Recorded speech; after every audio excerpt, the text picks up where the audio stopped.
अस्सलाम वालेकुम दोस्तों, रमजान 2026 में सिर्फ रूहानी कंटेंट नहीं बल्कि एक नई कंट्रोवर्सी भी वायरल हो रही है। सोशल मीडिया पर नाम चल रहा है खान वीएस खान टी।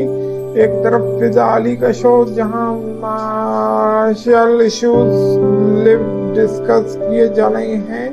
लोग कह रहे हैं कि क्या रमजान ट्रांसमिशन काउंसलिंग सेंटर बन गया है। दूसरी तरफ अतीका ऑडो का इंडस्ट्री स्टेटमेंट जिसे लोग फहद मुस्तफा से लिंक कर रहे हैं।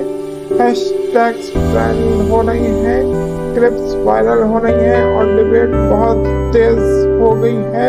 अब सवाल ये है, क्या ये रियल कंट्रोवर्सी है या सिर्फ रेटिंग्स और पीआर स्ट्रेटजी? आप क्या सोचते हैं कमेंट्स में जरूर बताएं और चैनल को जरूर सब्सक्राइब करें।